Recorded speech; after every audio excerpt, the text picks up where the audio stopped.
اسرائیلی forces کی امدادی ٹرکوں کی جانب جانے والے افراد پر فائرنگ، کم از کم 50 افراد ہلاک، 120 سے زائد زخمی۔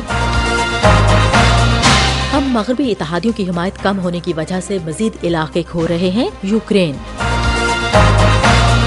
ہنڈوراس میں بسوں کے ٹکرانے سے کم از کم 17 افراد ہلاک۔ وائس آف امریکہ واشنگٹن سے اہم خبروں کے ساتھ سعدیہ زیب رانجھا۔ غزہ کے ایک ہسپتال کے ایک اہلکار نے بتایا کہ اسرائیلی فورسز نے کم از کم 50 افراد کو گولی مار کر ہلاک کر دیا، جو غزہ شہر کے رہائشیوں کے لیے امداد سے لدے ٹرکوں کی جانب بڑھ رہے تھے۔ شفا ہسپتال کے امجد علیوہ نے کہا کہ اس دوران 120 سے زائد افراد زخمی بھی ہوئے، جن میں خواتین اور بچے شامل ہیں۔ اسرائیلی فوج نے کہا کہ وہ اس واقعے سے متعلق رپورٹس کی جانچ کر رہی ہے۔ یوکرینی فوج کے سربراہ الیگزینڈر سیرسکی نے کہا کہ یوکرین کی افواج نے ابدیوکا کے مغرب میں واقع گاؤں اور لیوکا سے روسی فوجیوں کو پیچھے دھکیل دیا ہے، لیکن مشرقی محاذ پر صورتحال بدستور مشکل ہے۔ یوکرین کے حکام کا کہنا ہے کہ روسی افواج نے گزشتہ ہفتے مشرقی یوکرین کے اسٹریٹجک شہر ابدیوکا پر ایک ماہ کے طویل حملے کے بعد قبضہ کر لیا تھا، اور وہ فرنٹ لائن کے ساتھ ساتھ کئی دیگر علاقوں پر بھی قبضے کی کوشش کر رہے ہیں۔ یوکرین کی فوج نے اس ہفتے کہا تھا کہ وہ ابدیوکا کے قریب 2 مزید دیہاتوں سے پیچھے ہٹ گئی ہے، اور وہ مغربی اتحادیوں کی حمایت کم ہونے کی وجہ سے مزید علاقے کھو رہی ہے۔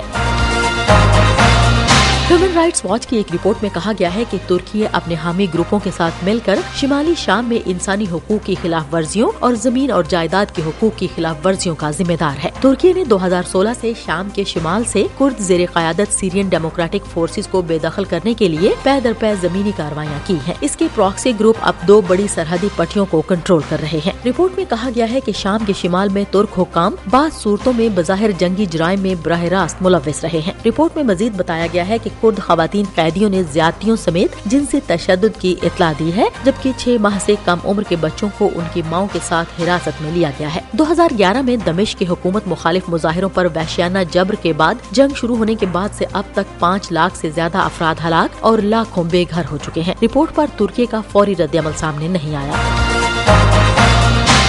سرکاری میڈیا کے مطابق ایران نے روس سے مدار میں ریموٹ سینسنگ اور امیجنگ سیٹلائٹ بھیجا ہے، جسے اس کے سرکاری ٹیلی ویژن نے براہ راست نشر کیا۔ ارنا نیوز ایجنسی کے مطابق سیٹلائٹ کو روس کے واسٹوچنی بیس سے لانچ کیا گیا۔ ایران کے ٹیلی کمیونیکیشن وزیر عیسیٰ زری پور نے کہا کہ پارس 1 مکمل طور پر ایران کا تیار کردہ ہے۔ جنوری میں ایران نے کہا تھا کہ اس نے بیک وقت 3 سیٹلائٹ مدار میں بھیجے ہیں۔ امریکہ سمیت دیگر مغربی حکومتوں نے بارہا ایران کو ان لانچز کے خلاف خبردار کیا اور کہا کہ اسی ٹیکنالوجی کو بیلسٹک میزائلوں کے لیے استعمال کیا جا سکتا ہے۔ ایران کا کہنا ہے کہ وہ جوہری ہتھیار نہیں بنا رہا اور اس کے سیٹلائٹ اور راکٹ لانچ صرف سول اور دفاعی مقاصد کے لیے ہے۔ مغربی ہنڈوراس میں حکام نے بتایا ہے کہ بدھ کو 2 بسیں آپس میں ٹکرا گئیں، جس کے نتیجے میں کم از کم 17 افراد ہلاک ہو گئے۔ 14 افراد کو ہسپتال لے جایا گیا، جن میں 4 شدید زخمی ہیں۔ خیال ہے کہ ایک ڈرائیور نے بس اپنے اسسٹنٹ کے حوالے کر دی، جس نے کنٹرول کھو دیا اور مسافروں سے بھری گاڑی مخالف سمت جانے والی بس سے ٹکرا گئی۔ ہم وائس آف امریکہ واشنگٹن سے آپ سے مخاطب ہیں۔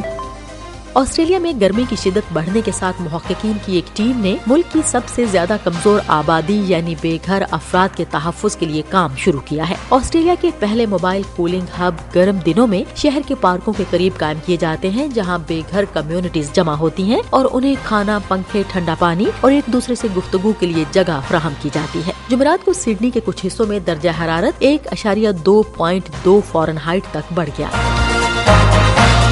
وائس آف امریکہ واشنگٹن کی اردو سروس سے خبروں کا یہ بلیٹن اب ختم ہوتا ہے۔ میں ہوں سعدیہ زیب رانجھا اور ایڈیٹر تھی بہجت جیلانی۔